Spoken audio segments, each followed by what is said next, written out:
Libro tercero, capítulo octavo, República Constitucional. Alexander Hamilton, delegado por Nueva York en la Convención. Nosotros estamos formando un gobierno republicano. La libertad verdadera no se encuentra en el despotismo ni en los extremos de la democracia, sino en gobiernos moderados. Si nos inclinamos mucho a la democracia, caeremos pronto en una monarquía. Su compañero en el Federalista, Madison. Las democracias siempre han sido incompatibles con la seguridad personal y los derechos a la propiedad. Una república, por la cual quiero decir un órgano en el cual el sistema de representación toma su lugar, abre una perspectiva diferente y promete la cura que buscamos. Una mujer a Benjamin Franklin. ¿Qué clase de gobierno nos ha dado a la nueva nación? Una república, señora. John Adams. La democracia lo envidiará todo, contendrá con todo, se empeña por acabar con todo, y cuando por casualidad consigue tomar el mando por un corto tiempo, será vengativa, sangrienta y cruel. Aquellos sabios estadistas no tenían conciencia jurídica ni política de lo que estaban constituyendo. El idealista demócrata Thomas Jefferson siempre siguió confundiendo Estado y gobierno, república y democracia, como se desprende claramente de su carta a John Taylor, de 28 de mayo de 1816. Aquellos hombres providenciales sabían perfectamente lo que no querían, lo derrotado en la guerra contra los ingleses, monarquía y parlamentarismo. Intuían lo que buscaban, una nueva forma de gobierno estable basado en la representación, tan alejado de la concentración del poder como de la demagogia de las masas. No eran filósofos del Estado. Huían de las abstracciones. Se dejaban guiar por el sentido común y el pragmatismo. El Estado era para ellos lo federal y lo presidenciable. La República lo gubernamental y lo representable. Solo Hamilton acertó a definir lo que estaban construyendo, no la odiosa y miserable democracia de las masas, único sentido que entonces tenía la palabra democracia directa, sino la inédita democracia representativa. Eran inventores, creadores de nuevas instituciones políticas. Quisieron alejarse del modelo inglés, tanto del hanoveriano, que los había traicionado, como del glorioso isabelino, pese a que veían en este gérmenes de patriotismo y desconcentración del poder. Leían al pie de la letra lo que decían las cartas de Catón, John Trenchard y Thomas Gordon, 1720. Poder y soberanía deben estar tan delimitados, tan distribuidos en diferentes canales, tan confiados a la discreción de tantos hombres diferentes, que su emulación, envidia, miedo o interés los convierta en espías y controladores unos de otros. No eran teóricos de la forma del Estado, solo les obsesionaba encontrar y definir en las instituciones de poder la forma de gobierno republicano. No veían diferencias entre Estado y gobierno, a los que identificaron en la Constitución con gobiernos estatales y gobierno federal. La teoría estaba en los hechos, en las relaciones equilibradas entre poderes locales y centrales. La igualdad, no la potencia, prevalecería en las relaciones interestatales.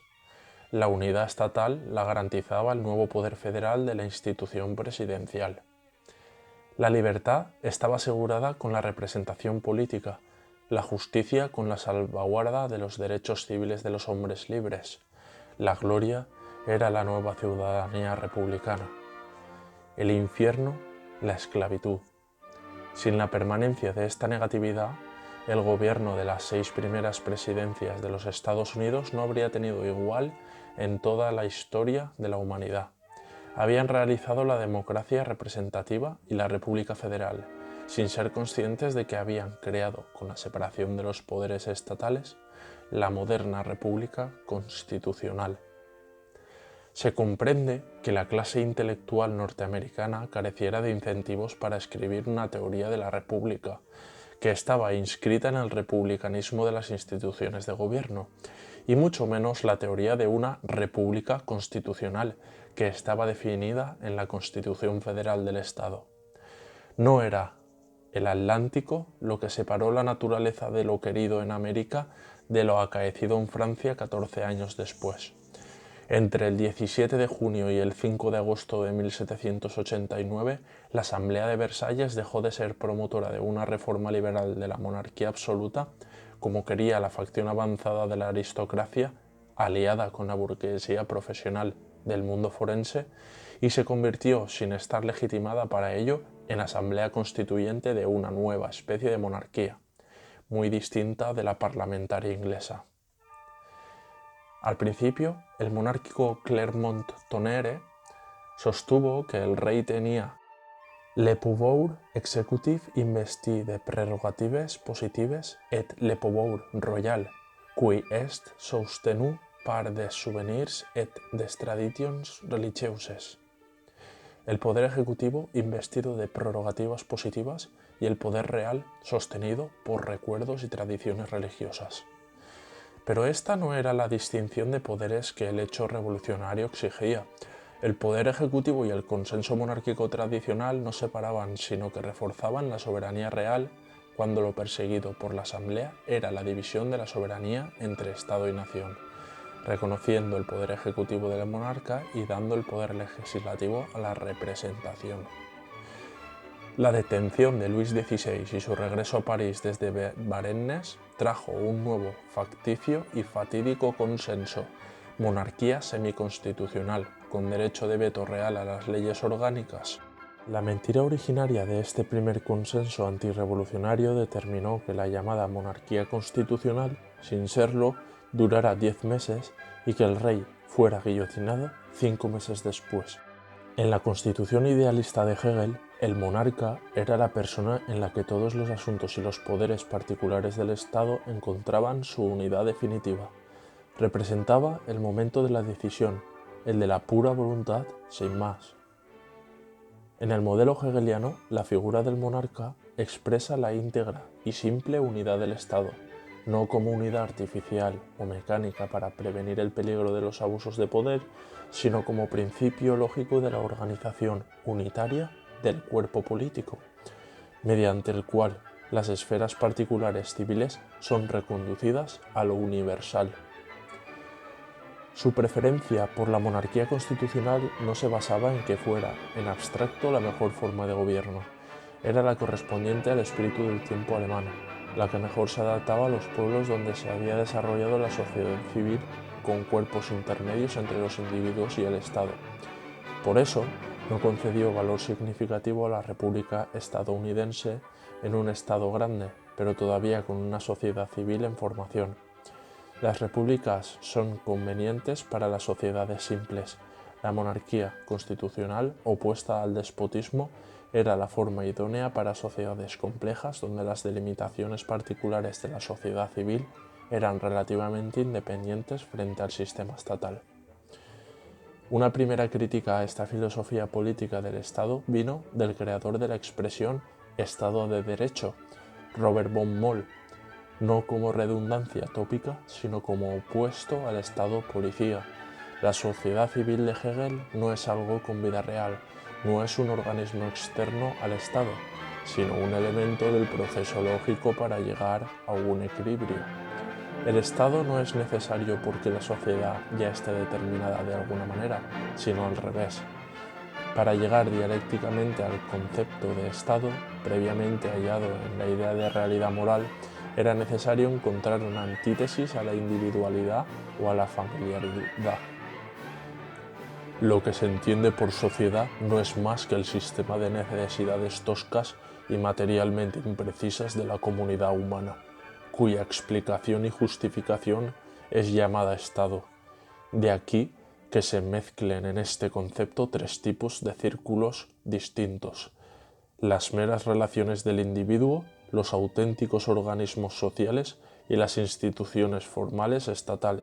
Die Geschichte und Literatur der Staatswissenschaften, Erlangen, M.K. 1855. Hegel situó en el Estado la dimensión activa de su relación con la sociedad, una parcialidad corregida por Lorenz Bernstein con la fisiología social de Saint-Simon, cuyo pensamiento innovador y caótico necesitó ser filtrado y disciplinado, precisamente con la dialéctica hegeliana, para que pudiera convertirse en sociología. La concepción del Estado social de Baumol, en nada tautológica como la de la socialdemocracia posterior, inspiró la idea del Estado asistencial de Bismarck. La primera versión concreta de la monarquía constitucional, Die Constitutionelle Monarchie, 1848, la del legitimista y tradicionalista abogado protestante Friedrich Julius Stahl, estaba basada en la oposición irreconciliable de los principios de legitimidad y de revolución, concebida como lucha sin cuartel por la salvación y la ruina del mundo entre la divina legitimidad monárquica y el satánico mal de la revolución. Considerado el último teórico de derecho público relevante de Alemania, Julius Stahl tuvo influencia en el Partido Conservador prusiano como expresión de un conservadurismo vivo y de una ecuación entre acción humana y providencia divina. Refractario a la soberanía popular, defendió la legitimidad del principio monárquico contra los embates y circunloquios del constitucionalismo romántico y liberal. El resumen de su consistente doctrina reaccionaria se extrae aquí de las páginas de Die Gegenwärtigen Parteien in Staat und Kirche, 1868, traducidas al español en Teoría y Sociología Críticas de los Partidos, edición Anagrama Barcelona, 1980. No define la revolución como acontecimiento, sino como sistema político. Incluso la transformación de monarquías en repúblicas no son por sí mismas revolución, y al revés, la revolución puede ser llevada a cabo sin espadas, de forma pacífica y legal, manteniendo las dinastías e incluso los príncipes. El motín es rechazado de un determinado dominio. La revolución, cambio total de la relación misma de dominio, donde autoridad y ley estén fundamental y permanentemente bajo los hombres, en lugar de por encima de ellos. Lo habría suscrito Saint-Just. Añade Julius Stahl: la soberanía de la voluntad popular, el desmembramiento del orden social tradicional, la supeditación de las instituciones a los derechos humanos, en lugar de establecer los derechos humanos a partir de las instituciones, esto es revolución. Hoy lo suscribirían todos los demócratas del mundo. A la pregunta de Guizot, ¿por qué la revolución fue un éxito en Inglaterra y un fracaso en Francia?, contesta: el movimiento por la libertad era cristiano en Inglaterra y religioso en Francia. El orden jurídico germánico en Inglaterra, romano en Francia. De forma más simple, la revolución alcanzó éxito en Inglaterra porque no fue revolución. Consideró partidos de la revolución al liberal y al liberal constitucional, al democrático y al socialista. De izquierda. Solo son partidos de la legitimidad los que reconocen algo superior, algo que vincula incondicionalmente a un orden establecido por Dios, por encima de la voluntad popular y de los objetivos de los gobernantes.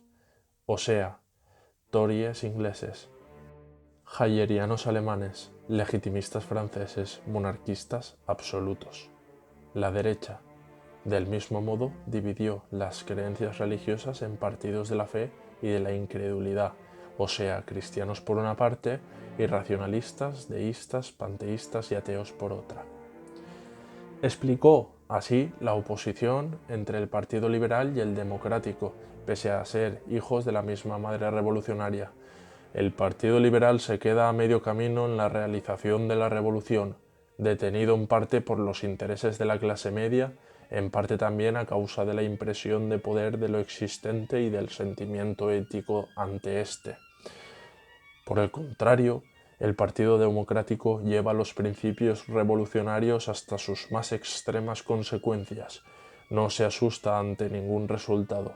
El Partido Liberal es el de los modérés y el Partido Democrático el de los exagerés. Distinguió dos clases sociales en el Partido de la Revolución, la clase media y la clase popular, unidas contra el dominador común, la autoridad tradicional, y enfrentadas en el conflicto de sus intereses de clase, pero ni las diferencias de grado o medida ni los intereses sociales explicaban la hostilidad recíproca derivada de sus opuestos principios ideológicos. El Partido Liberal tiene como principio al hombre singular y por ello la libertad individual. El Partido Democrático la especie humana como unidad indiferenciada e indivisa y por ello el poder del pueblo. La división se fundamenta en la misma esencia de la revolución. El Partido Democrático, a diferencia del liberal, no exige la monarquía constitucional, sino la república, la soberanía del pueblo con todas sus consecuencias. No le basta que la voluntad del pueblo sea norma para el orden del Estado o del gobierno. Quiere el dominio efectivo y real de toda la masa del pueblo, y esto solo es posible en la forma de una república, donde se hace con todo el poder. El Partido Democrático suprime la monarquía. Donde no tiene poder para hacerlo, exige que por lo menos sea reducida a la impotencia. La historia de la Asamblea Constituyente Francesa de 1791 y la Asamblea Nacional Prusiana de 1848 lo corroboran. Este es el concepto sin duda asombroso de monarquía democrático. En la misma república, el Partido Democrático no tolera ningún término moderador, nada de dos cámaras, nada de elecciones indirectas. En sus formas más radicales, nada de separación de poderes. La mecánica de la constitucionalidad, a la que pertenecen tales elementos de moderación, es totalmente ajena al Partido Democrático. Entendió al Partido Liberal, desconoció al Democrático. Desde la década de los 60, el historiador Heinrich von Treitschke desvió de su curso las preocupaciones constitucionales, sustituyéndolas con la ideología nacionalista del prusianismo imperial. Su sordera congénita lo incapacitó para el diálogo y transformó al autor de la historia alemana del siglo XIX, 1879, en energúmeno profeta del antisemitismo y la anglofobia, como factores de la unión alemana bajo la égida de Prusia. Su frase Die Juden sind unser Unglück, los judíos son nuestra desgracia, llegó a ser luego el lema del periódico nazi Der Stürmer. Cada pueblo viril ha establecido el poder colonial. Todas las naciones grandes en la plenitud de su fuerza han querido establecer su marca en tierras bárbaras, y los que no participen en esta gran rivalidad jugarán un papel lamentable en el tiempo por venir. El teósofo Rudolf Steiner, que oyó su voz vacía y monótona, dijo que el odio a Inglaterra le llevó a exclamar cuando se enteró de la caída de Jartum y la muerte de Gordon: justo lo que debería haber ocurrido. Cada uno de ellos debe seguir la misma suerte. Sus aforismos recorrían Alemania. Dios se ocupará de que la guerra siempre se repita como una medicina drástica para la raza humana. Millones deben arar, forjar y cavar para que unos pocos miles puedan escribir y pintar y estudiar. Sus ideas imperialistas lo auparon a la cátedra de Berlín, dejada vacante en 1874 por von Ranke, y a la dirección de la Historische Zeitschrift, a la muerte de von Sybel. En 1879 se unió a los conservadores, Bismarck. Su influencia ideológica explica la decadencia del pensamiento constitucionalista alemán hasta la República de Weimar. Consideró precaria afirmación dogmática la doctrina constitucional de F.J. Stahl, según la cual la historia moderna es la lucha de la revolución contra el principio de autoridad. No hay partidos de principios, todos provienen de la ambición. La creación de partidos no se debe hoy, ni en los milenios anteriores, al credo político, sino a la sed de poder. No es el idem sentire de república lo que engendra partidos, sino el idem velle. Y en esta lucha por el poder siempre afirmarán sus derechos los instintos fuertes y bajos de la naturaleza humana. Para Treitschke, la oposición revolución-tradición no era factor de la forma constitucional. Esta dependía de la perspectiva desde la que se mirase al Estado y al gobierno. La visión política considera el Estado desde arriba, es la concepción natural de los gobernantes. La social lo ve desde abajo, corresponde a los deseos medios de los gobernados. Pero la oposición entre gobernantes y gobernados no es creadora de partidos, no es la que provoca las luchas entre partidos. Existe parentesco entre la concepción política del Estado y los partidos conservadores, del mismo modo que entre la concepción social del Estado y los partidos de progreso. Con su vigoroso estilo, que los intelectuales nacionalistas comparaban con el de los románticos, explicaba que las naturalezas críticas, espiritualmente inquietas, tienden a la concepción social del Estado, mientras las cabezas reposadas, prudentes en asuntos políticos, tienen a la concepción política. Por esa razón, en todo gobierno legal, por el simple hecho de gobernar, aparece un fuerte rasgo conservador. Parteien und Fraktionen, 1871. En la percepción de la realidad, en la visión de la lucha de partidos por el poder político, Treitschke alcanzó el rigor que no tuvo como historiador. Llegamos por fin, con la caída del Imperio Guillermino y la instauración de la República de Weimar, al momento de esplendor de la legión de juristas que alteraron sustancialmente la clásica teoría alemana del Estado, perfilada por Georg Jelinek, no siempre para perfeccionarla o mejorarla, como Hans Kelsen, Gustav Radbruch, Hermann Heyer, o que crearon la teoría del derecho constitucional, como Rudolf Schmendt y Heinrich Triepel, y la teoría de la Constitución, en tanto que disciplina científica distinta de la teoría del Estado, como Carl Smith. La rica polémica entre excelentes juristas a favor o en contra de la gran novedad que introdujo la República de Weimar con el sistema de elección proporcional, sin previsión de sus consecuencias intelectuales de representación de la sociedad en el Estado, formación de una casta gobernante partidista y corrupción de todas las instituciones estatales, no llegó a tener la profundidad y la honestidad mental de los debates que animaron los proyectos constitucionales girondino y jacobino del año 93, en el momento crucial de la Revolución Francesa. No fue honesto, por ejemplo, que los proporcionalistas acusaran a todos los que no deseaban transformar los partidos en órganos estatales de que se oponían en realidad a la existencia misma de partidos políticos en la sociedad.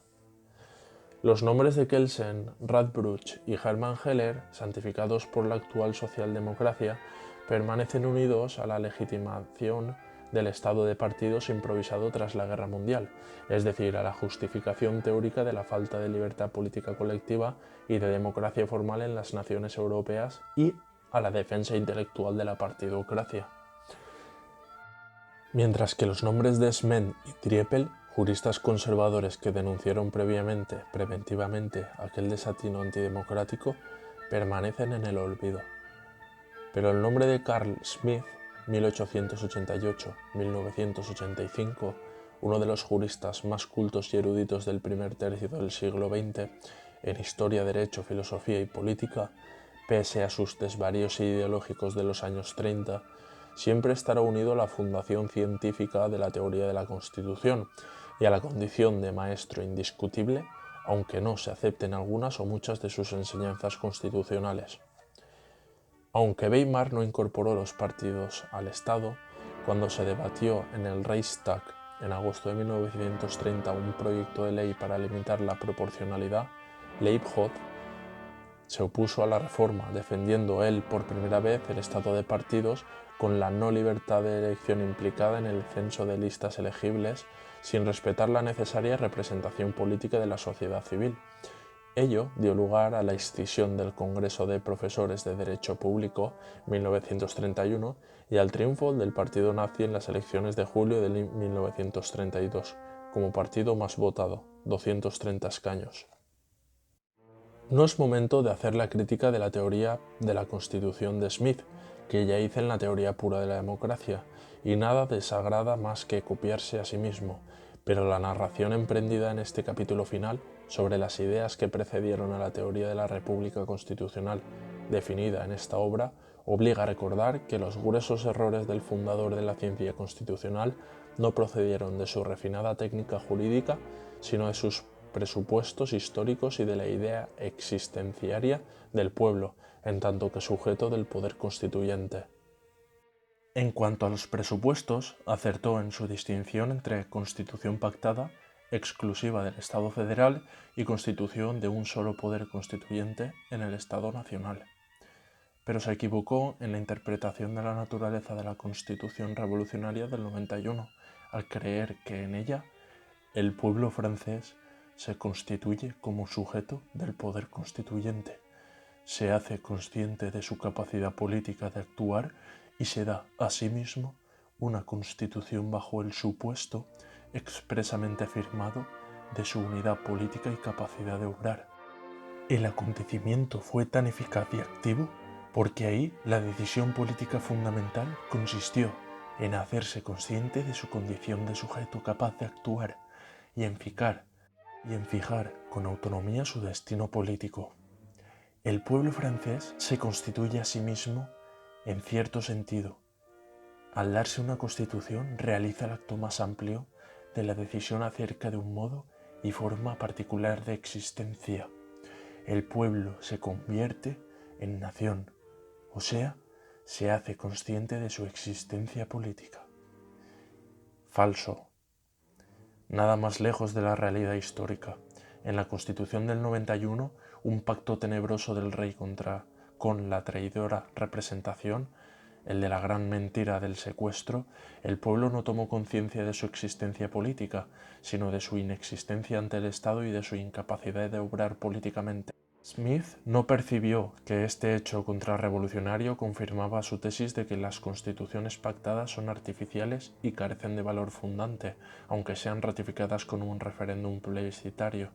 Las dos frases en cursiva destacan el error ontológico de atribuir a una abstracción, el pueblo, la decisión de hacerse sujeto del poder constituyente y convertirse en nación.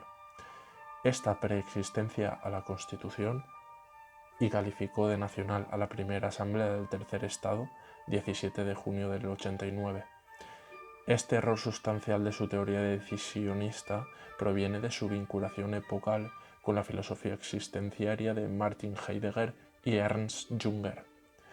El existencialismo de Smith se reflejó en sus conceptos de lo político, la soberanía, la representación y el poder constituyente.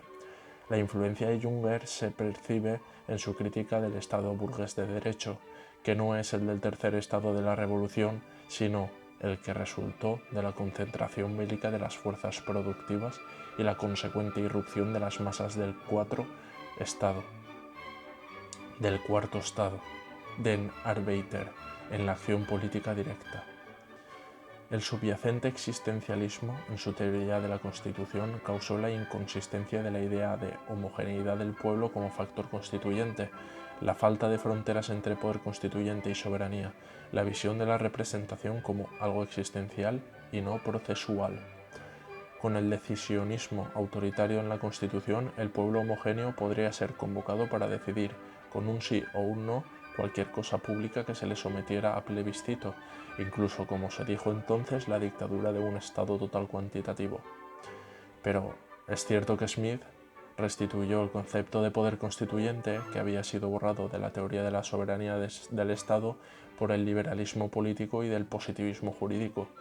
La justificada fama de antiliberal y antidemocrático no viene tanto de su teoría constitucional, 1927, como de sus reflexiones ideológicas en la legalidad y legitimidad, 1932, donde afirmó que el Estado moderno está en evolución y tiende hacia el Estado totalitario, con las consecuencias inevitables de la predilección por las planificaciones estatales y de la evaporación del amor romántico a la libertad, como en el iluso siglo XIX.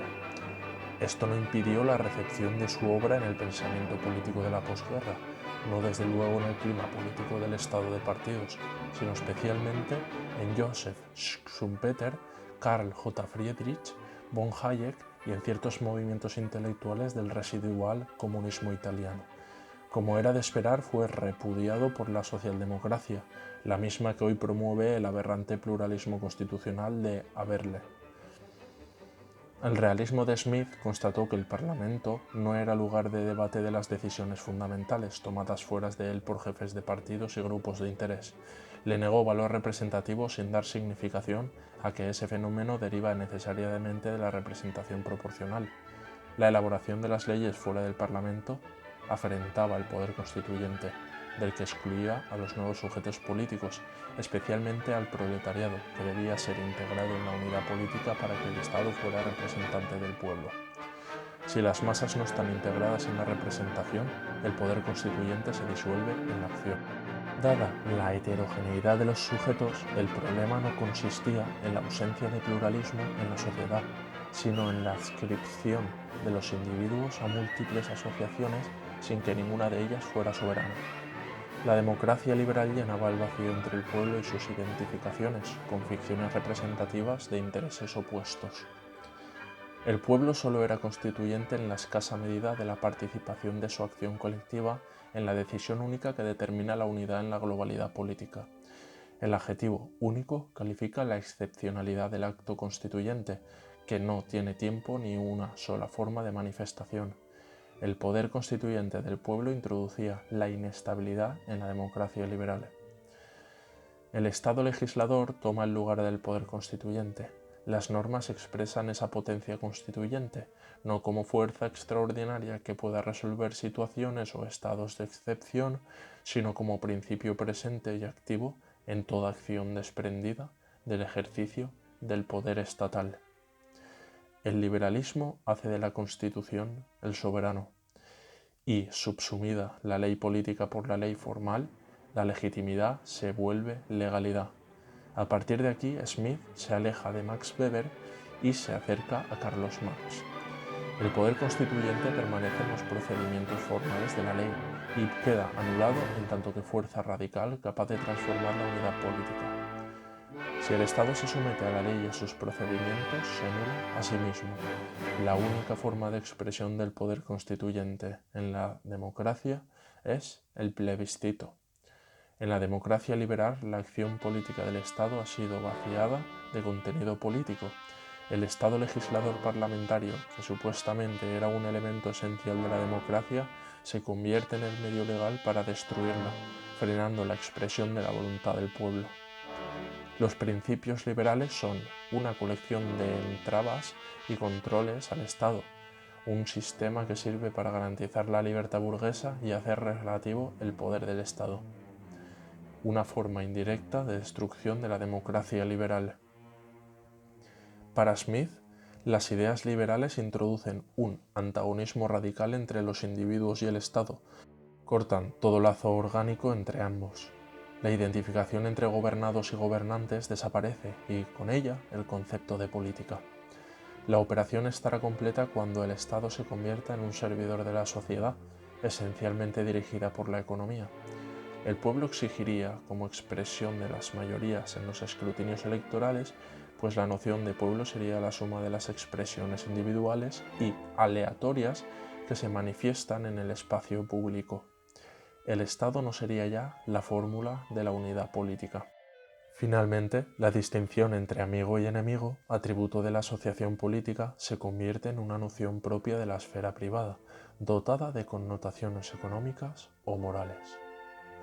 Pero el enemigo podría ser un antiguo miembro de la asociación política que no debe ser integrado sino alejado o abatido. La responsabilidad pública y colectiva se convierte en un objeto particular. El Estado de Derecho burgués significa la anulación del poder constituyente y la impotencia de la unidad política, que son limitados por una serie de procesos formales. Estos procesos serían sinónimos de democracia. Smith concluye que el resultado de la acción del liberalismo es la democracia sin demos, sin pueblo. Las soluciones fuera de los métodos políticos democráticos y de la forma parlamentaria están en otra forma de Estado y no en una sociedad sin Estado. La solución que Carl Smith plantea al engaño de la ficción liberal consiste en dar sustancia real a la democracia, realizando la identidad total entre pueblo y Estado, donde el primer elemento exprese el poder constituyente. Pero no cualquier Estado puede reunir las condiciones que permitan alcanzar esa identidad. Solo la realiza un Estado administrativo en el que las medidas serían tomadas considerando la situación presente con un espíritu puramente objetivo y práctico. El Estado total. A los intelectuales no se les puede reprochar, como a los científicos, que su ideología particular, una cuestión en última instancia de sentimientos, altere la seriedad del método que guía sus investigaciones. Lo imperdonable en Carl Smith no es su ligereza en la interpretación de la Constitución francesa del 91, cuando la historiografía había establecido su ultimación espúrea y la causa histórica de su previsible fracaso, pues solo se dejó embarcar con el utópico liberal en una materia que no estimó problemática. También es comprensible que su concepción existencialista de la vida le condujera a desconocer la esencia de la representación política, como si ésta fuera algo existencial sin carácter procedimental y normativo. Lo incomprensible es que eliminara de su heurística nada menos que la realidad histórica de la única democracia política existente en el mundo, la que había derrotado al imperialismo germánico y permitido la instauración de la República de Weimar, bajo la que él escribía con libertad de pensamiento y de expresión. La democracia representativa en Estados Unidos no era ni es parlamentaria. Eso no podía ser un olvido, era la parcialidad exigida para no ver otra alternativa a la llamada democracia liberal, sin separación en origen de los poderes estatales, otro de sus errores imperdonables, que la del Estado total. Esta parcialidad no invalida su crítica radical al Estado parlamentario, pero anula por completo todas sus propuestas de solución. Basta recordar que en su tiempo cultural, Carl J. Friedrich publica su maravillosa Teoría y Realidad de la Organización Constitucional Democrática, 1937, que supera en mucho la de Smith. Era natural que tras la Guerra Mundial el nombre mismo de Carl Smith fuera proscrito en Europa, salvo en países que continuaron bajo dictaduras orgánicas como en España, donde sus discípulos construyeron con su beneplácito la teoría del caudillaje. También fue coherente que, tras la instalación en Europa occidental de los estados de partidos, con el poder constituyente de la circunstancia excepcional posbélica, desaparecieran de la cultura la reflexión y la enseñanza sobre el origen y naturaleza de las constituciones actuales, sustituidas por la impúdica y absurda propaganda socialdemócrata de un patriotismo constitucional como dogma contra la libertad de pensamiento sobre el artificio del régimen de partidos estatales que ha borrado de la memoria europea lo que es democracia y república. Los mediocres intelectuales de partidos estatales, galardonados con las más altas distinciones académicas, ni siquiera saben ya que las ideas sustantivas del Estado de partidos, incluso escritas en sus constituciones, tales como la identificación del pueblo con el Estado y la sustitución de la representación por la integración, bendecidas por la jurisprudencia de Bonn y la cátedra socialdemócrata, proceden del maldecido Carl Smith. Ningún pensador de la República Constitucional puede dejar de admirar que en el ambiente de los años 50 y 60, tan cargado de hosca hostilidad cultural a la reflexión política independiente, surgiera una mujer singular, por no decir única, Hannah Arendt, para resucitar el mortecino espíritu republicano de las repúblicas europeas y redescubrir la indudable superioridad política de la democracia representativa creada por la Constitución de los Estados Unidos sobre las llamadas democracias parlamentarias o de partidos. Respecto de los debates constituyentes norteamericanos, Arendt destacó que toda la cuestión giró sobre la distribución y equilibrio de poder y solo parcialmente en torno a la vieja idea de una forma mixta de gobierno para detener el ciclo de cambio sempiterno en el nacimiento y caída de los imperios, a fin de establecer una ciudad inmortal. Pero su obsesión por la ética política como elemento autónomo, si es el poder de la moral, no es, por así decirlo, el poder constituyente de una república. Entonces la república no existe. La apartó del análisis de la partitocracia, aunque no de la distinción entre república y democracia. Confusión demagógica que manipula y degrada al hombre libre en hombre masa. Es una pena que no cayera en la cuenta de que la democracia representativa es la única garantía institucional de la libertad republicana. El concepto de garantía institucional también procede de Smith. Con este tributo de admiración a la inolvidable Hannah Arendt se podrían dar por terminadas las referencias a las reflexiones norteamericanas, francesas y alemanas sobre la teoría constitucional, si no fuera por el auge de la socialdemocracia de los estados de partido se está dando a las evanescentes teorías del pluralismo constitucional, constitucionalismo cultural y constitucionalismo cooperativo, exportadas como productos de consumo profesoral a España y países latinoamericanos con ediciones costeadas con fondos estatales. Para simplificar la exposición de esta novedad oficiosa, nacida en Alemania al socaire de la Comunidad Europea primero y del fracaso de la Constitución de la Unión Europea después, aquí solo se comentará la erudita y copiosa obra del principal representante de este movimiento cuasi institucional, el catedrático de Derecho Público Peter Haberle, hoy director del Instituto para la Investigación del Derecho Constitucional Europeo en la Universidad de Bayreuth.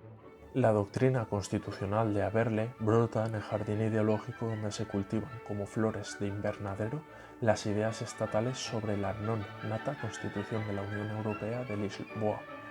No es Constitución un tratado económico-administrativo entre los estados integrados en la Unión Europea, y en la selva virgen de los foros cosmopolitas donde crecen las lianas sin árboles de sostén que enlazan las naciones en un nuevo mundo sin estrella polar, con multiculturalismo acultural, globalización de mercados, crisis económico-financiera, poluciones de la calentura telúrica, terrorismos espirituales, catástrofes humanitarias.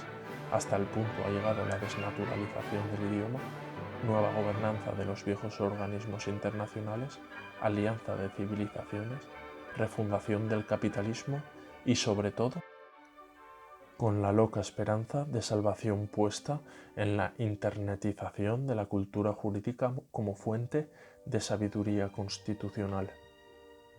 Vayamos a Internet para ver la iluminación constitucional medida, según sus discípulos, con los problemas fundamentales que amenazan a la ciencia jurídica de nuestro tiempo.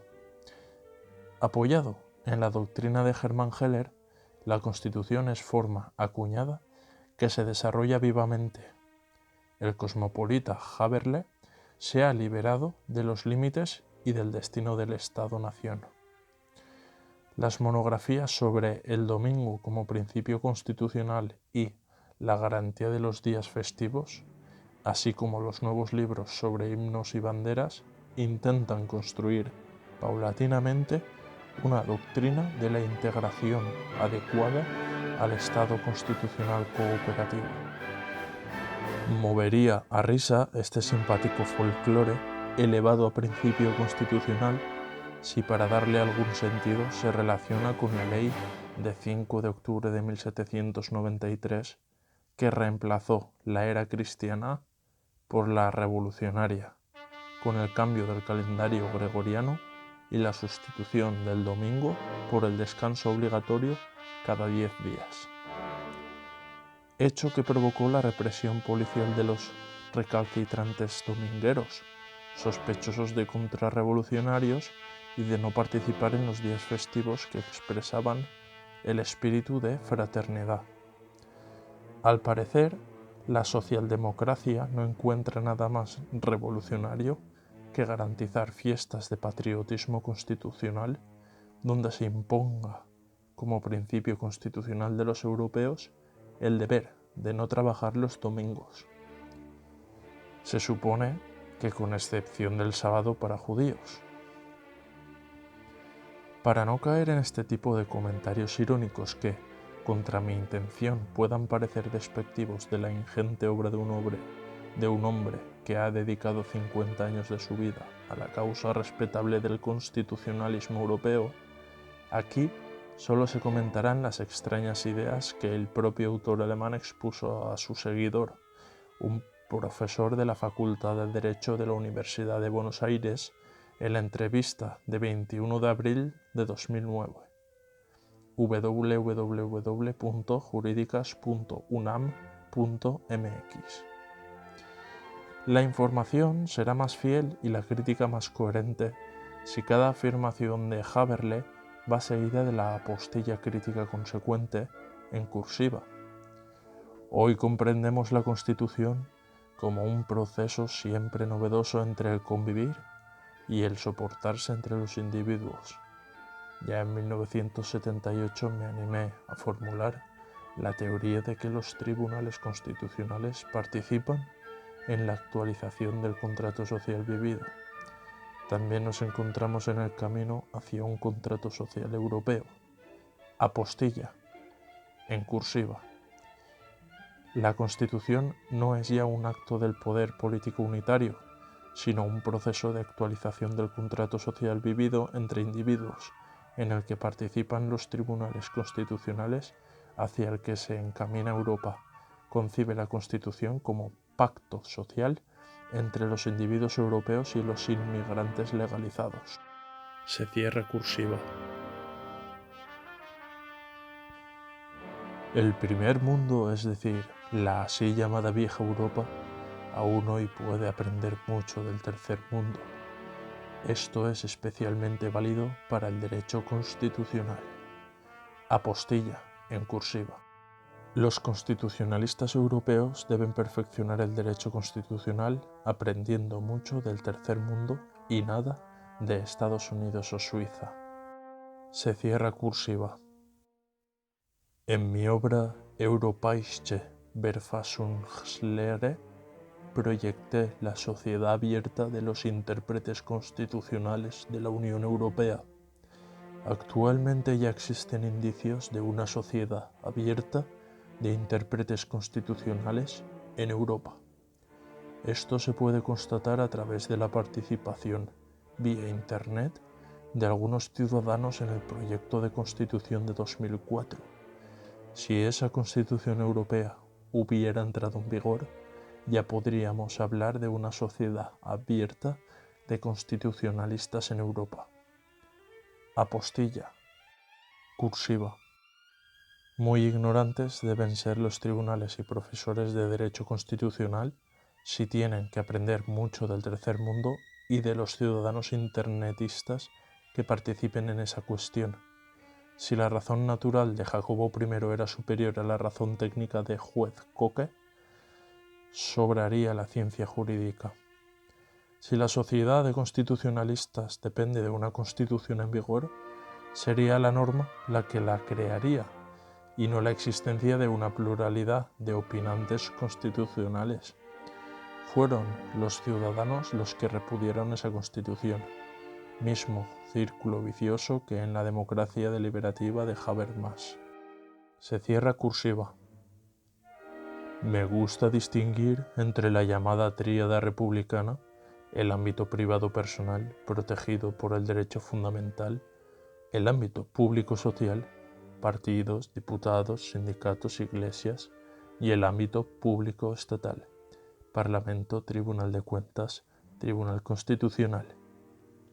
Apostilla, en cursiva. Pero esa era la famosa tríada de los círculos sociales de la monarquía constitucional de Robert von Muhl.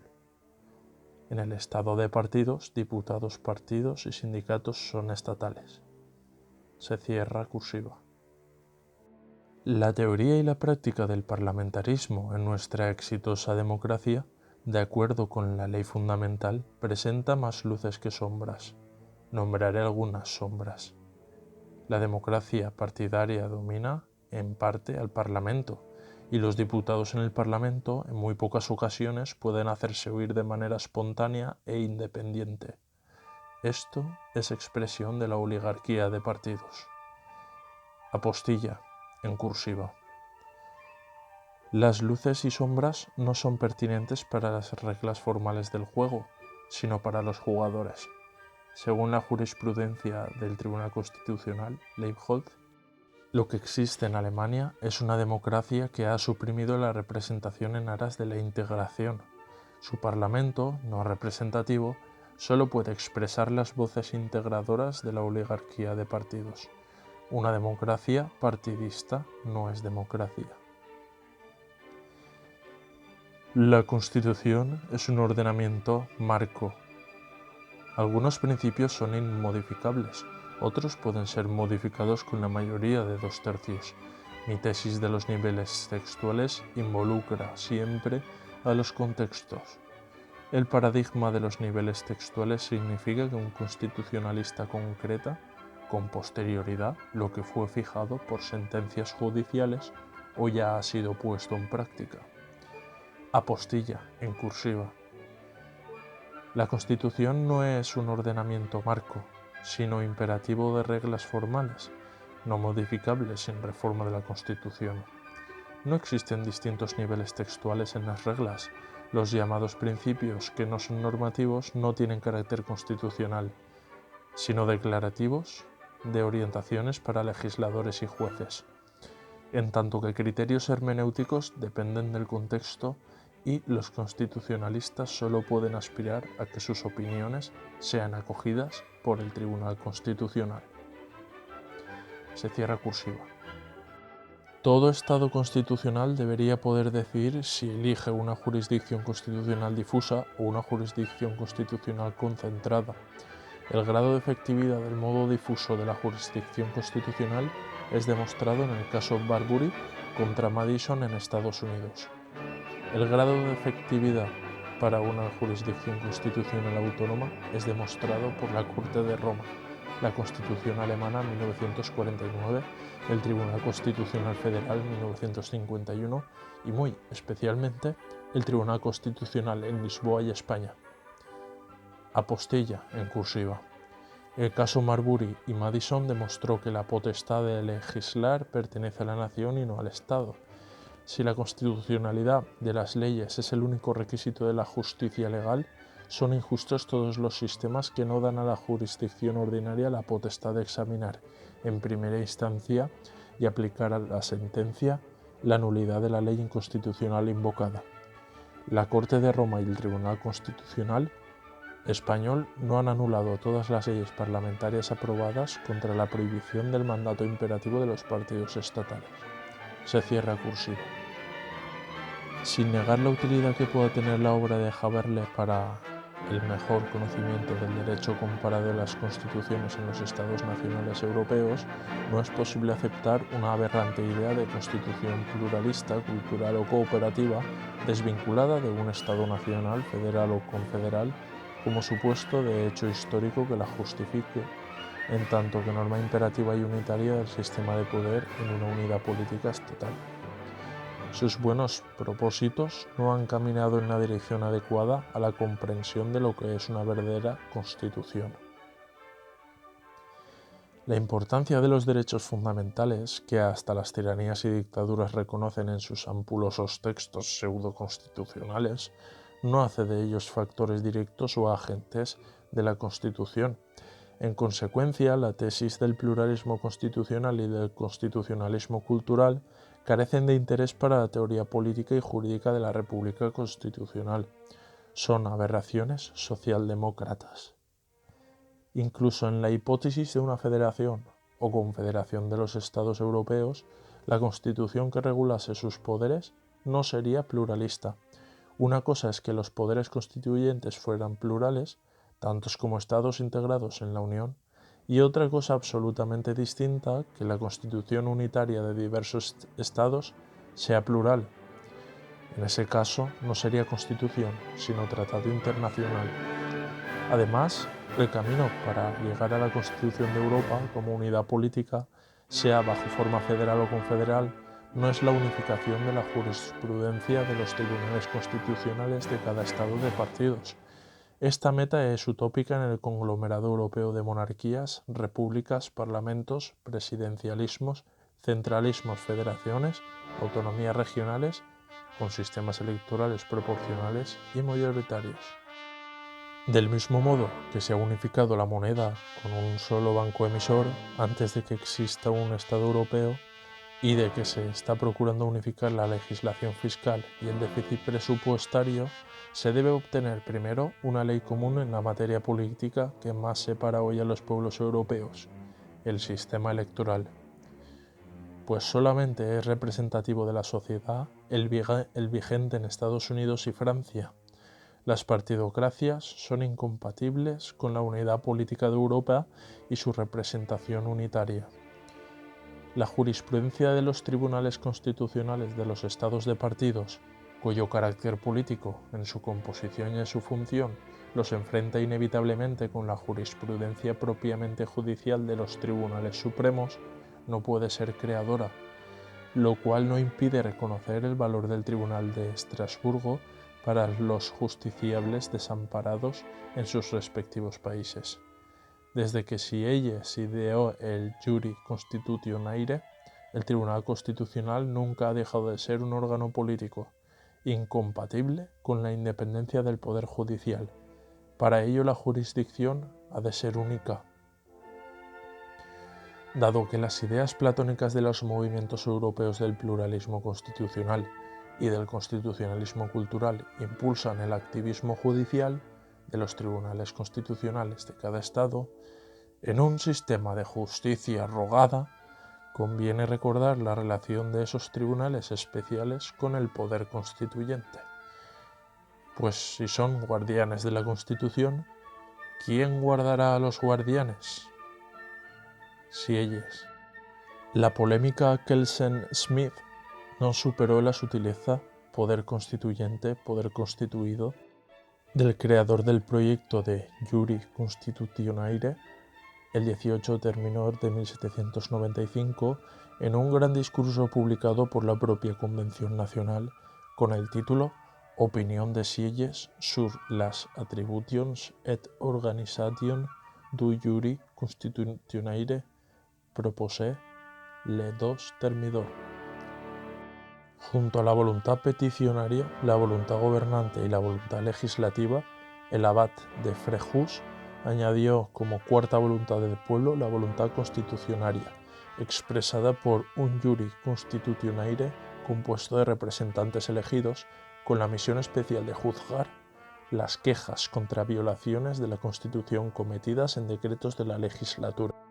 Es decir, sin petición de parte no había posibilidad de actividad del Juri. Hans Kelsen no inventó los tribunales constitucionales. La Constitución Federal Austríaca, 1 de octubre de 1920, creó un Tribunal de Justicia Constitucional, y la Ley Checoslovaca, 9 de marzo de 1921, un Tribunal Constitucional para decidir sobre la constitucionalidad de las leyes. El Tribunal de Estado de la República de Weimar resolvía los conflictos constitucionales entre Parlamento y Gobierno. Kelsen conocía, y no le gustaba, la doctrina sobre la revisión judicial, Judicial Review, en Estados Unidos, donde los jueces tienen que aplicar la Constitución con preferencia a cualquier otra norma. La garantía de la Rule of Law, Estado de Derecho, propia del Poder Judicial, no tendría lugar si los jueces se abstuvieran de aplicar la norma básica. Lo que admiró Tocqueville, que los jueces fueran un poder neutro, sin legitimación para la deliberación política, pero con la maravillosa facultad de anular las leyes anticonstitucionales, Kelsen lo rechazaba para los estados europeos, donde los jueces no podrían abstenerse de aplicar leyes supuestamente inconstitucionales sin pasar por los mecanismos específicos para el control de constitucionalidad determinados por la misma Constitución. El juez europeo no está constitucionalmente legitimado para aplicar la Constitución, por mucho que se la ensalce como norma básica. Hans Kelsen ideó un tribunal intermedio entre los órganos políticos ligados al Parlamento y los tribunales ordinarios que deben obrar neutramente dentro del sistema legal. Esta intermediación desplaza el conflicto fuera del ámbito judicial y los jueces ejercen su jurisdicción en el marco corporativo que los controla. El Tribunal Constitucional es el único órgano defensor de la Constitución. Carl Schmitt propuso, en cambio, asignar tan importante función a un poder neutro por encima del gobierno y de la oposición, al jefe del Estado, en el mismo sentido que lo había concebido Benjamin Constant, aunque no lo cita en este texto. El problema era el inmenso poder que otorgaría ser intérprete único de la Constitución. Ponerlo en las únicas manos del presidente sería muy peligroso. Era mejor crear un tribunal colegiado con dos características importantes. La primera, que no se vea obligado a interpretar conceptos demasiado amplios e ideológicos, como justicia o bien público. La Constitución debe ser solo un acuerdo básico para la organización pacífica de la convivencia y el funcionamiento del sistema político, como la Constitución austríaca. A un tribunal constitucional obligado a interpretar conceptos sublimes se le concede plenitud intolerable de poderes absolutos. La segunda característica de un buen tribunal constitucional sería que estuviese compuesto por personas con visiones del mundo diversas, pero con idéntico compromiso cívico en defensa de lo que, de buena fe, estiman como parte del acuerdo constitucional básico. Sus decisiones no serían unánimes, pero sí reflexivas, ecuánimes y respetuosas de la disidencia. Presionar por una unificación espiritual de sus miembros para que todos sean sumisos servidores de la ideología liberal o la que sea, no sería más que voluntad de poder ejercida sin el sudor y la sangre de la lucha democrática. Smith vacilaba en la recomendación de un tribunal de interpretación constitucional, como hizo Triepel en la Dieta 33 de juristas alemanes, 1924, diciendo que separar aquí las cuestiones jurídicas de las políticas y creer que un asunto jurídico-político puede despolitizarse sería una turbia ficción.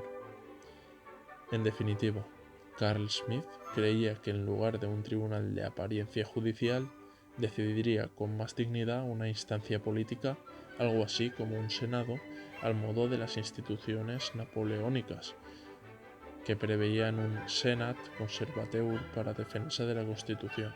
Citando como precedentes el título 2 de la Constitución del año 8, 1799, artículos 15 y siguientes, el título 8 del Senado Consulto del año 12, 1803, artículos 57 y siguientes, el título 4 de la Constitución de 14 de enero de 1852, artículo 29, y el artículo 26 del Senado Consulto de 14 de marzo de 1867. Si no, existe el peligro de que en lugar de llevar el derecho a la política, se lleve la política a la justicia, socavando su autoridad. Teoría de la Constitución, Alianza Editorial, 1982, página 132. Pero el pensamiento político no puede quedar retenido en las reflexiones anteriores al estado de partidos. Este nuevo tipo de Estado, intelectualizado por Kelsen, no vino de una libertad política y un poder constituyente análogos al de las constituciones de Estados Unidos y Francia de finales del siglo XVIII. Las constituciones del siglo XX exigen ser explicadas con nuevas ideas. Excepto el Reino Unido, que no cambió su forma de Estado, las acciones formativas de unidades constitucionales tras la Guerra Mundial no estuvieron precedidas de un periodo de libertad política constituyente. Fueron constitucionarias y no constituyentes, salvo la francesa. Nacieron con la provisionalidad de la circunstancia excepcional de la aniquilación de los estados totalitarios vencidos. El principal factor de la nueva forma de Estado, el ejército de ocupación del vencedor, necesitaba contar con el factor subordinado de los dirigentes de los partidos emergidos de la clandestinidad. La relación de fuerza entre lo principal y lo subordinado era más visible en Alemania Occidental, pero no menos vigente en los estados reconstituidos en Europa para atender a las necesidades de reconstrucción, Guerra Fría y Plan Marshall. Cuando Kennedy proclamaba que era berlinés, no hacía demagogia. Estaba diciendo con retórica sentimental que Berlín era suyo, pues hablaba a la Unión Soviética. Es constitucionario lo que tiene poder de constituir algo ajeno, pero no el de autoconstituirse, que es lo propio del poder constituyente. La actividad constitucionaria, una vez constituido su órgano de acción por otro poder, es permanente y visible. La acción constituyente es pasajera, como acto que agota en sí su finalidad, aunque permanezca invisible como potencia capaz de actualizarse. En realidad no hay más poder constituyente que el de la libertad política colectiva. Sin ella, todo lo que se llama grandiosamente poder constituyente no está en el sujeto constituido, pueblo, nación o sociedad gobernada. Está en el Estado que se da forma distinta a sí mismo en el tránsito de las dictaduras a los estados de partidos. Y concretamente en el elemento estatal, retentivo del poder de la violencia institucional que mete en su seno a otros elementos políticos de la sociedad, partidos y sindicatos, a los que comunica la naturaleza estatal de la integración. La diferencia entre la acción de constitucionar y la de constituir tiene un carácter ontológico que se expresa con los distintos significados de los adjetivos constitucionario y constitucional. Lo constitucionario es un poder constituido con capacidad de instituir. Entre el poder constituyente y los poderes constituidos hay la diferencia de que establece Spinoza entre natura naturans y natura naturata, y entre lo constitucionario y lo constitucional, la que separa lo existenciario, Heidegger, de lo existencial, Sartre. Lo constitucional no es un poder sustantivo, sino la cualidad distintiva de todos los poderes constituidos. Son constitucionales aunque su acción se desvíe de la norma que los constituye. Para evitar la duración de esas desviaciones, Sayes recurrió a la voluntad constitucionaria de un nuevo órgano estatal que, siendo también constituido, recibiera además el propio poder constituyente la potestad delegada de anular lo no constitucional en las acciones de los demás poderes constituidos. Un poder constituido, el Tribunal Constitucional, puede desviarse de la norma por error involuntario, ignorancia inexcusable, negligencia culposa o ambición de poder. También puede alterar el equilibrio entre los demás poderes constituidos, cambiar el sentido de alguno de ellos o la orientación política de la norma misma que interpreta. La formulación de Sayes es insostenible, incluso en el supuesto de que ese tribunal, sui generis, fuera elegido por los ciudadanos. Con la potestad de interpretarla, puede escapar del principio formulado por el propio Ad de Frejus, de que el único soberano es la Constitución. Pero tal principio no responde a la realidad. El poder soberano no tiene quien puede reformar la Constitución o quien puede nombrar los miembros del Tribunal Constitucional que la interpreten políticamente. En el estado de partidos, la soberanía teórica o abstracta no la tienen el pueblo, la nación, el Parlamento, el Tribunal Constitucional, el jefe de Estado, ni la Constitución. Se equivoca el Banco Central Europeo cuando afirma que la soberanía nacional es una cuestión obsoleta. Por mínimas que sean las funciones del Estado nacional, por grandes y múltiples que sean las transferencias de sus antiguas competencias a la Unión Europea, siempre será soberano en un país quien disponga la violencia institucional sobre la población del territorio nacional y la potencia de reformar la Constitución. La soberanía es más cuestión de hecho, de potencia superior única que de derecho. En los estados de partidos, la detenta la sinarquía o sindicatura de poder de los partidos estatales. En concreto, la soberanía política pertenece legalmente a los dos partidos estatales hegemónicos que tienen la potestad de ignorar la Constitución mediante el mandato imperativo a sus diputados, el poder de reformarla si se les conviniera, la facultad de nombrar a los miembros del Tribunal Constitucional, el derecho de mantener vacantes plazas de bloqueo y dictar instrucciones a sus pupilos, la potencia de instituir autonomías y la última decisión de separarse de la Unión Europea o de salirse de la zona euro. El peligro de concentrar en un solo órgano estatal el poder de interpretar la Constitución no desaparece de modo absoluto, pero se diluye con la desconcentración del poder hermenéutico que lleva consigo el sistema de la Judicial Review. Este sistema ha demostrado su eficiencia en Estados Unidos, aunque tiene deficiencias estructurales que lo hacen mejorable con la eliminación del poder político en la designación de los miembros de la Corte Suprema, con la potestad de revisar las leyes anticonstitucionales que hayan sido aplicadas provisionalmente por la jurisdicción ordinaria y la de garantizar los derechos fundamentales. La fórmula de la teoría pura de la República Constitucional, muy superior en forma y legitimación, otorga la facultad de designar magistrados intérpretes constitucionales en el Tribunal Supremo del Consejo de Justicia, elegido por los participantes en el mundo judicial. Esta novedad daría a la judicatura el prestigio social y la independencia política que no tiene en Europa continental.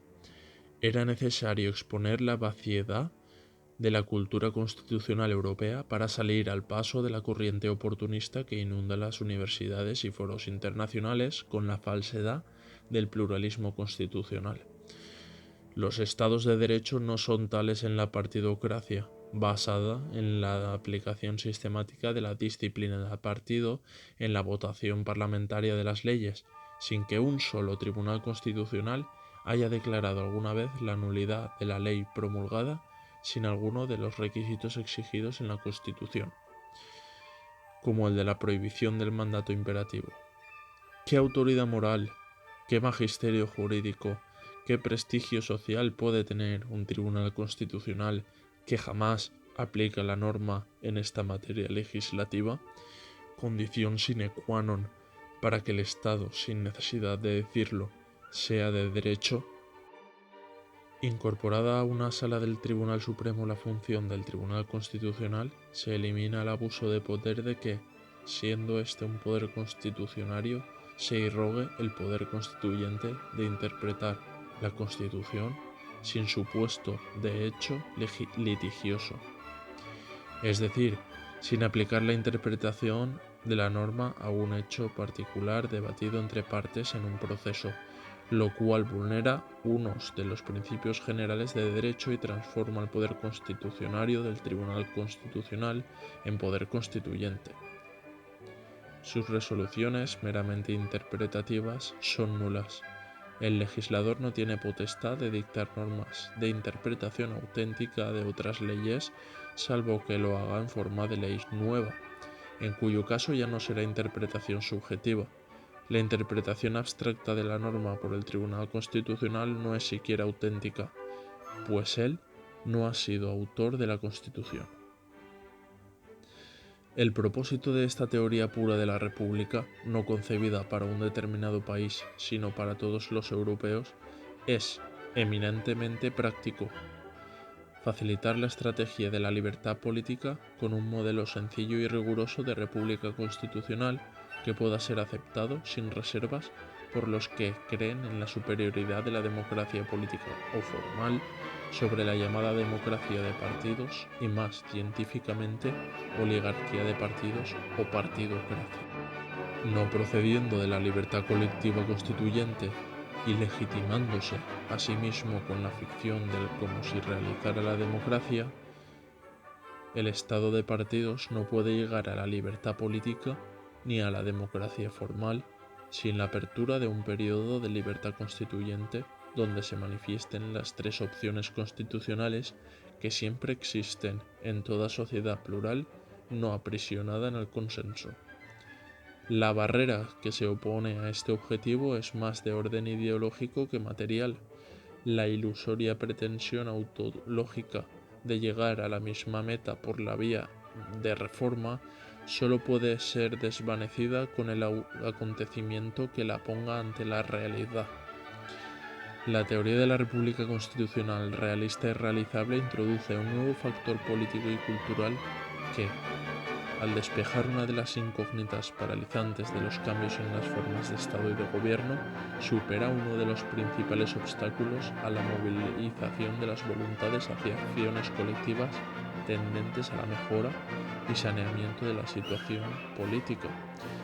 La historia de los acontecimientos trascendentes y el conocimiento de la psicología social nos advierten de que sin pasiones ardientes de libertad y de igualdad que enciendan el ánimo colectivo, la excelencia de una teoría, por atractiva y realizable que sea, no es suficiente para iniciar la empresa común de ponerla en práctica. La teoría política de la República Constitucional elimina el temor a lo desconocido en la meta llegada, pero no incertidumbre de los riesgos en el camino y en el modo colectivo de alcanzarla.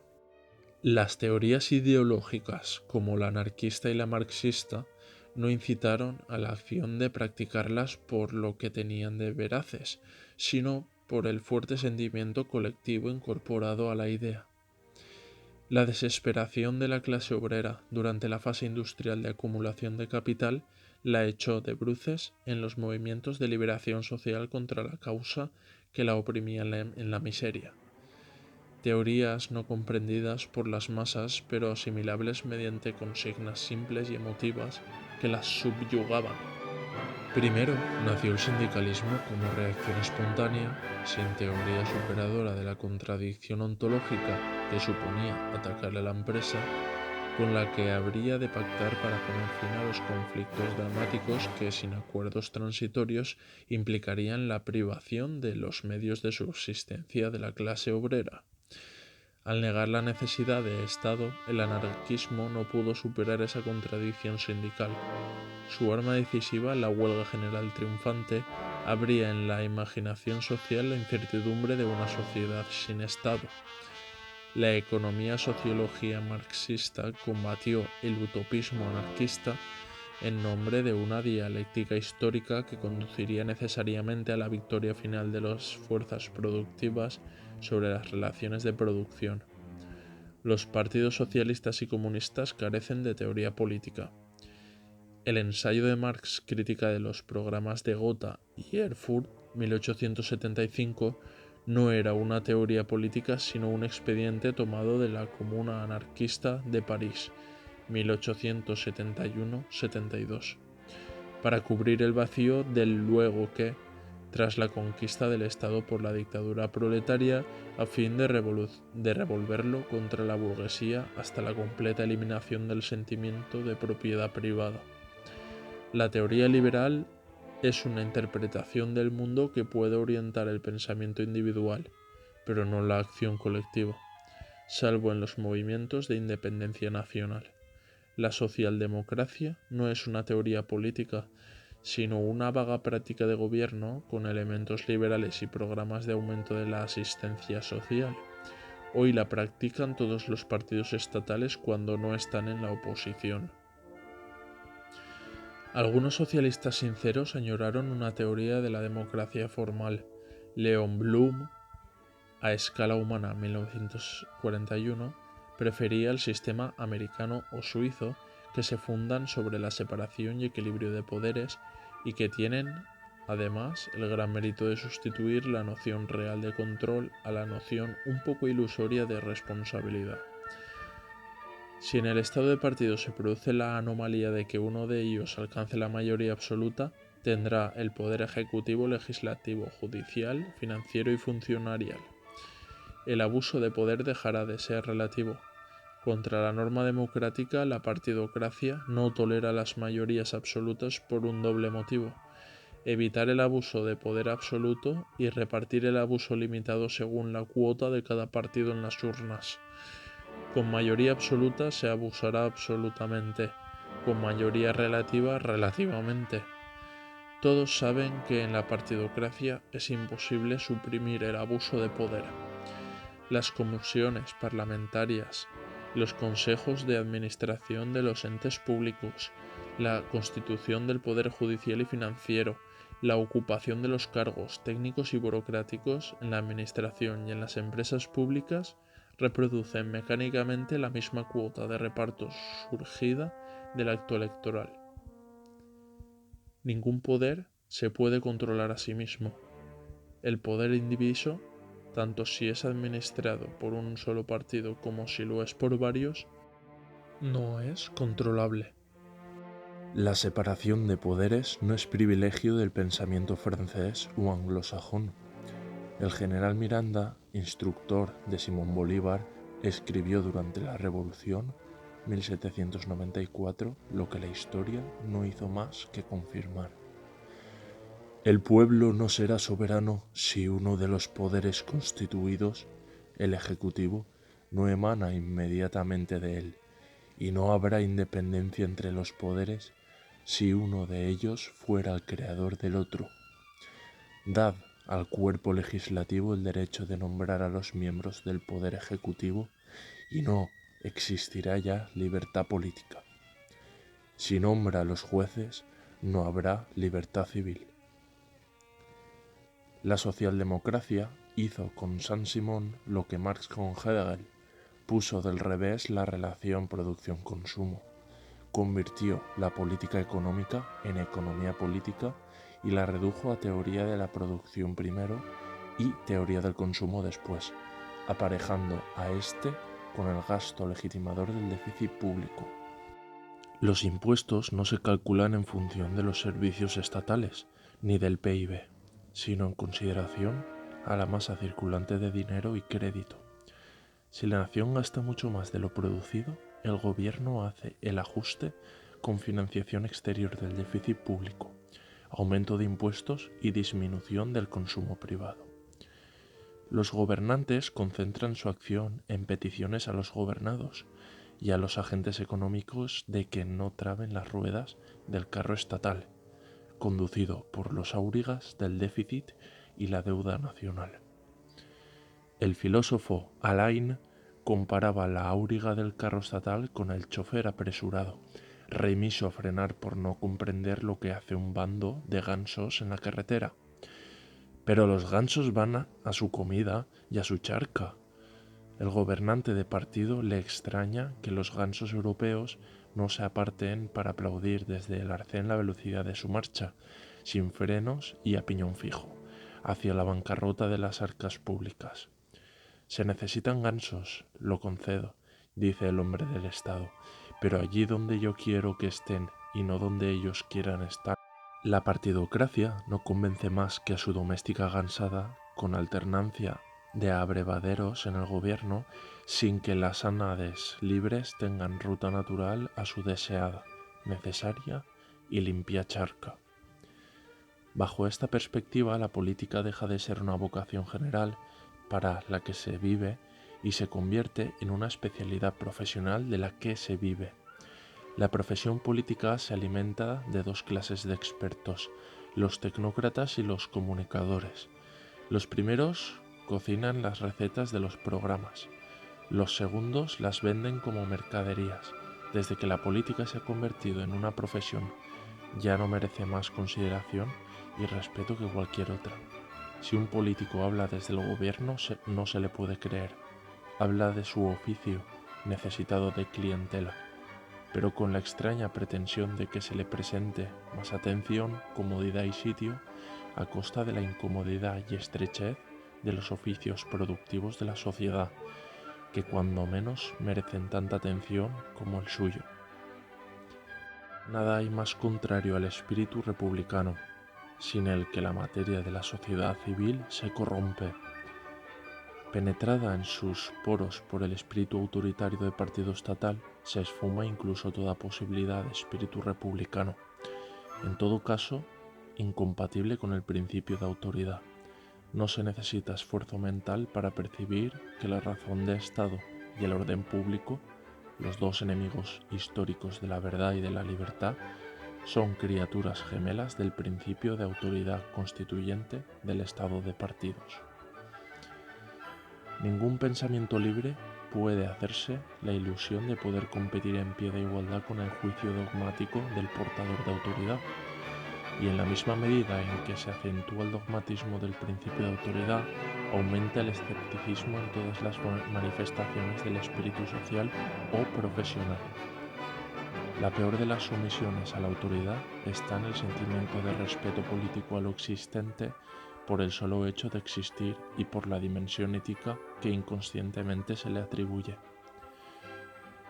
Si el principio de autoridad reina en el inconsciente de la sociedad cultural, no puede haber libertad de pensamiento creador ni opinión pública autónoma. La teoría de la República Constitucional, sin principios autoritarios, expresa una filosofía de la acción, una llamada a la conciencia ética, a la inteligencia crítica, a la voluntad de lealtad y al coraje cívico para movilizar la mejor parte de la sociedad a fin de que organice la hegemonía de la libertad política en la opinión pública.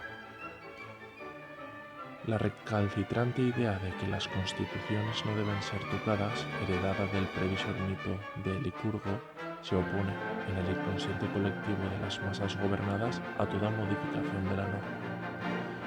Lo constituido en forma de poder político actual levanta grandes escollos contra la libertad constituyente. Todas esas resistencias sociales que tan insuperables parecen de día se desvanecen en las noches de pesadilla de esos acontecimientos imprevistos que hacen tiritar a los poderosos y a los idiomas donde se envuelven.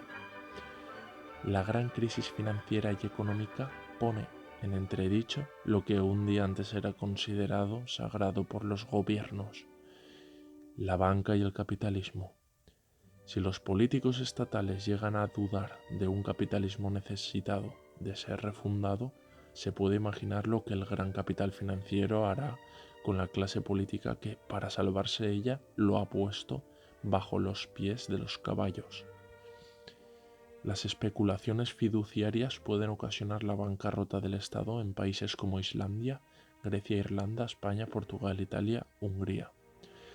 Y han comenzado a producir efectos políticos, deteriorando gravemente la imagen de los gobiernos.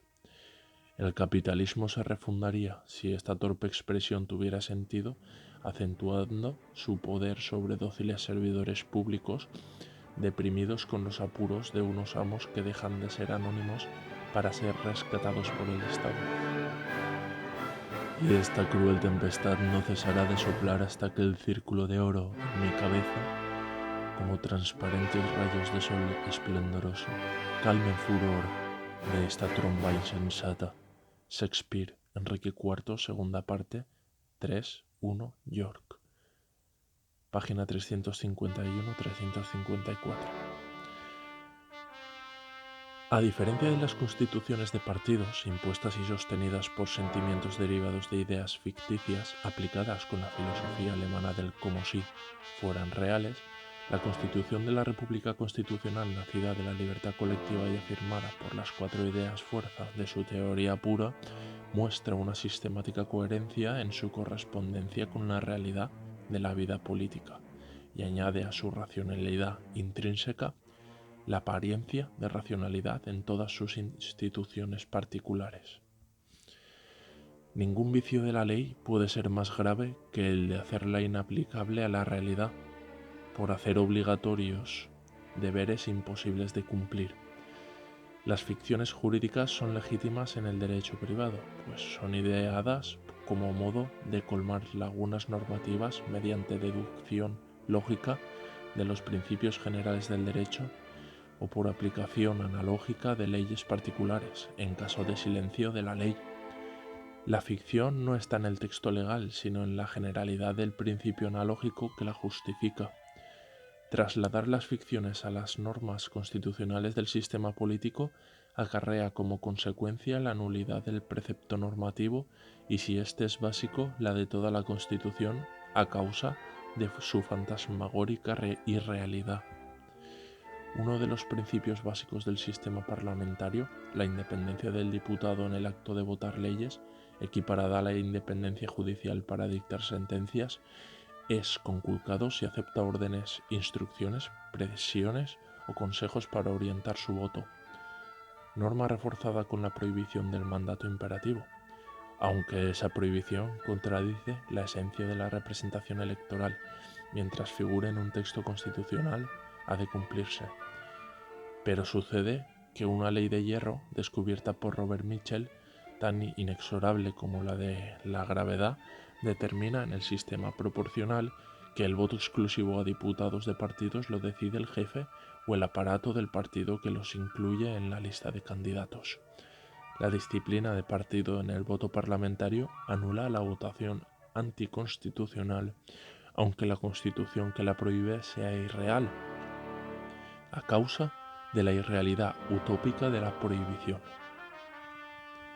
La Constitución y las leyes aprobadas con disciplina de partido son radicalmente nulas.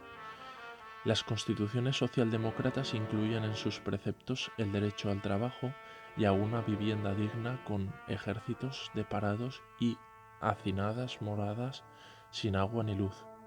Esos sueños celestiales, esos supuestos derechos sociales proclamados como consignas demagógicas de programas electorales, no solo son un escarnio afrentoso para millones de personas y una burla del derecho positivo, sino una fuente de frustración social y de desprecio a las constituciones que no pueden satisfacer a las poblaciones necesitadas de esos bienes. Tales normas demagógicas son impúdicas en su irrealidad. La realidad no se cambia con deseos constitucionales. La norma no solo se debe honrar, sino también parecerlo. La virtud también debe aparentarse. Shakespeare, Macbeth 4.3, páginas 1 a 24, Malcolm. La República Constitucional que no ha sido teorizada en Estados Unidos y Suiza sería la forma de Estado resultante de la realización de esta teoría pura. El factor de esa realización estaría en la libertad política colectiva. Su finalidad, sustituir por medios pacíficos oligocracia de partidos estatales por la democracia político en la forma de gobierno.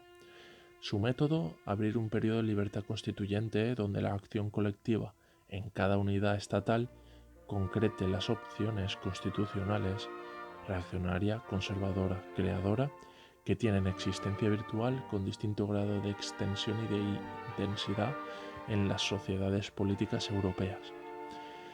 Su modo de realización, celebración de un referéndum electivo que decante en las urnas la opción constitucional hegemónica. La garantía de imparcialidad durante todo el proceso constituyente exige la formación de un gobierno provisional que, si no viene impuesto por el acontecimiento provocador de la crisis irreversible del estado de partidos, sería presidido por el presidente del Tribunal Supremo y formado con los presidentes de las demás instituciones básicas, salvo las de gobierno y legislación. La República Constitucional no está tratada aquí como idealidad política ni como proyección idealista de sentimientos personales republicanos, sino como la forma de Estado y de vida pública constituida por la conjunción armoniosa de los factores comunes y republicanos existentes en la sociedad mediante la síntesis estable de instituciones nacionales y estatales que se comuniquen entre sí con un principio de intermediación incorporado a la propia estructura del cuerpo político. Teórica y prácticamente, la República Constitucional es la única forma de Estado capaz de establecer con la libertad política la democracia representativa en la forma de gobierno. Y la teoría pública de la República Constitucional, construida con más rigor que la economía política, es más consistente que la mejor sociología política europea. Por supuesto, esta teoría necesita ser arbolada y florecida con el abono de la investigación de los repúblicos sobre los troncos que sostienen la ramificación del sistema político que ella fundamenta.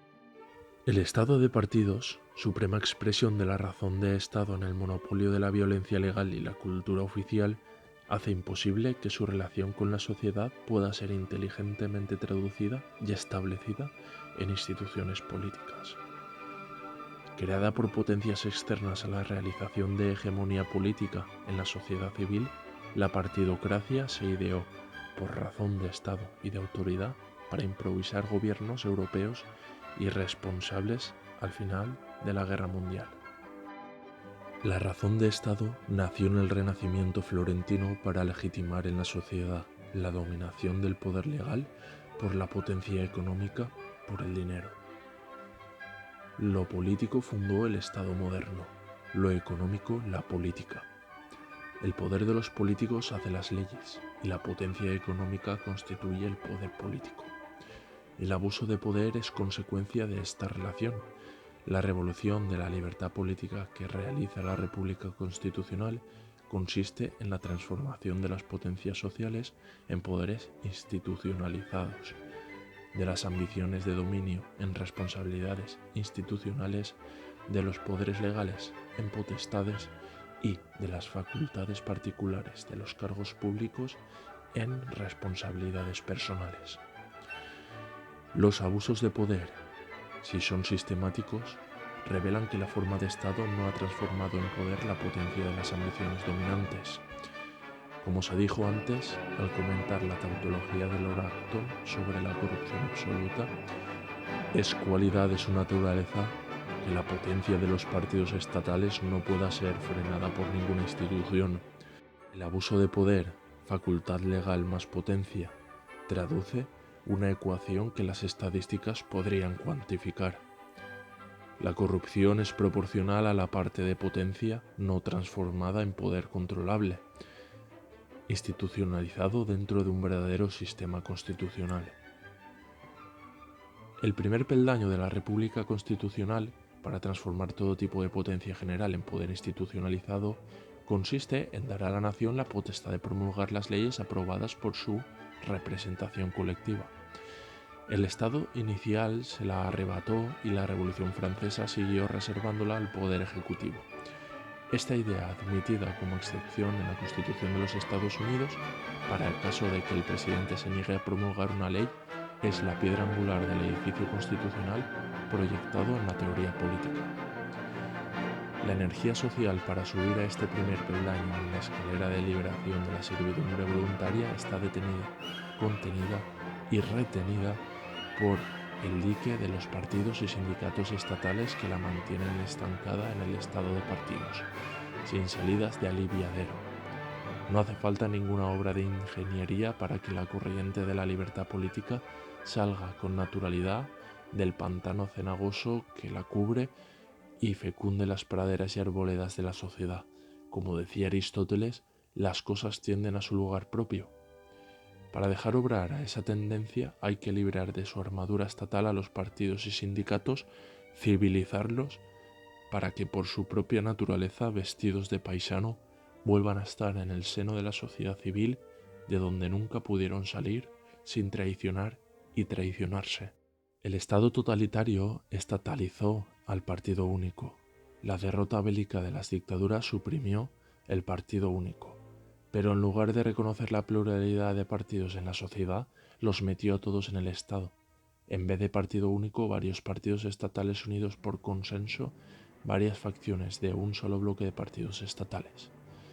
Basta retirar la condición estatal a los partidos y sindicatos, devolverlos a la nación societaria, que es su lugar propio, para que las limpias aguas de la verdad comiencen a fluir en los ontanares de la libertad. ¿Quién puede desvestir de su armadura acorazada a los partidos y sindicatos estatales? La libertad constituyente. El segundo peldaño de la República Constitucional, para dar a la nación el poder de la representación política de la sociedad, tiene dos momentos de acción: el de la representación política en cada monada electoral y el de la constitución de la Cámara de Representantes y del Consejo de Legislación, como única representación de la nación, con potestad de promulgar las leyes que apruebe la representación diputada. Momentos correspondientes a las dos dimensiones espaciales de las representaciones: la dimensión vecinal de la representación singular, donde el representante bajo mandato imperativo puede ser revocado por sus electores, y la dimensión nacional de la política, donde la representación colectiva adquiere por sí misma la potestad de promulgar las leyes dándoles su fuerza ejecutiva sin necesidad de que el Estado se la delegue. Lo político está en el dominio del Estado, la política en las esferas de la representación y del gobierno. El tercer peldaño de la escalera que monta desde la sociedad al Estado está en la elección directa del presidente de la República, con potestad de designar su Consejo de Gobierno, cabeza responsable del Poder Ejecutivo del Estado, por mayoría absoluta de los ciudadanos. La elección nacional al primer cargo estatal no otorga representación, solo potestades ejecutivas. El cuarto peldaño se constituye con la elección del presidente del Consejo de Justicia por mayoría absoluta de todos los que participan activamente en el mundo judicial, es decir, no solo jueces y magistrados, sino todo el personal dedicado a la administración de justicia, junto con abogados y procuradores en ejercicio, así como el presidente de la República designa libremente a su Consejo de Ministros. También el presidente del mundo judicial elige a todos los miembros de su Consejo de Justicia. En el quinto peldaño, que es ya un amplio descansillo horizontal, se realiza la unión equilibrada de los tres poderes que han llegado a él con la misma legitimación en la libertad de elección de cada uno por separado. Aquí se genera la democracia política como forma de gobierno garantista de la libertad colectiva y de las libertades o derechos fundamentales, mediante la estricta aplicación de dos principios institucionales: el de equilibrio de los tres poderes separados y el de mediación entre la sociedad y el Estado. En virtud del primer principio, tanto el poder legislativo como el ejecutivo tienen la recíproca potestad de disolver uno al otro si alguno de ellos cree que la oposición radical al otro no permite a la Cámara impedir los abusos de poder, la corrupción y la aberración de la política gubernamental, o por el contrario, el presidente de la República no consigue que la Cámara de Representantes apruebe los presupuestos del Estado o bloquee la iniciativa legislativa del gobierno.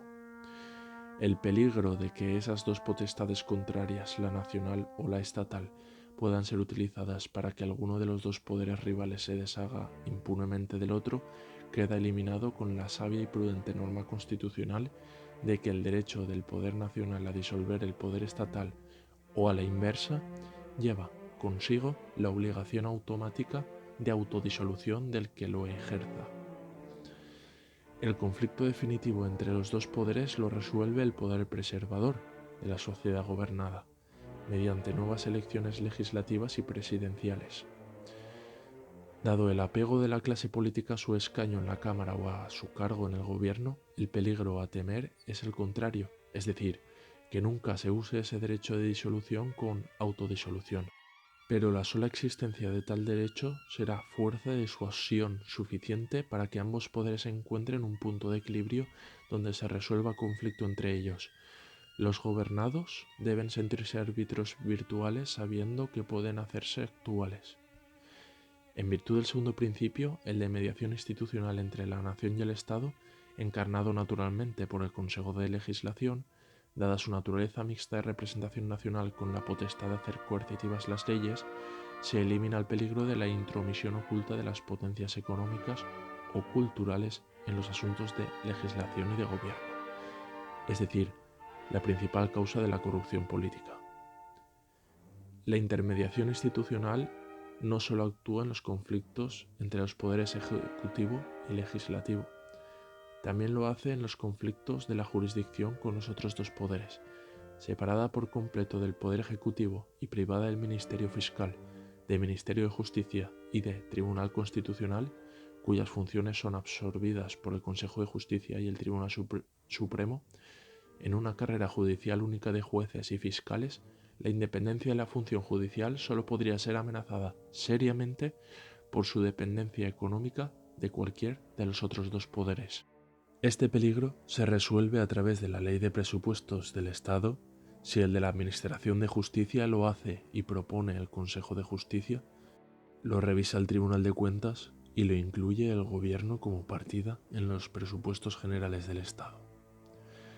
En el debate y voto del presupuesto judicial en la Cámara de Representantes no interviene el Consejo de Legislación para no comprometer su función mediadora y decisoria en el caso de que el Tribunal de Cuentas se oponga a la inclusión del proyecto presupuestario de la justicia en la Ley de Presupuestos o se produzca un estancamiento del asunto en el seno de la Cámara de Representantes.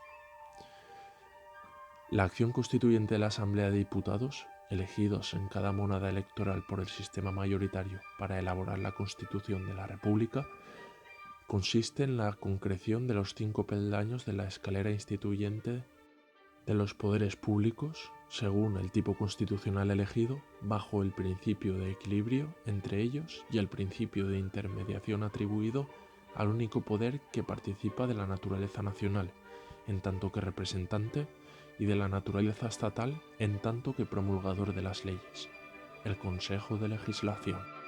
Como en el sueño de Jacob, esa escalera Une el mundo de la realidad social con el mundo del poder político. En vez de ángeles, por ella suben y bajan las ambiciones y frustraciones de las representaciones y los mandatos de gobierno.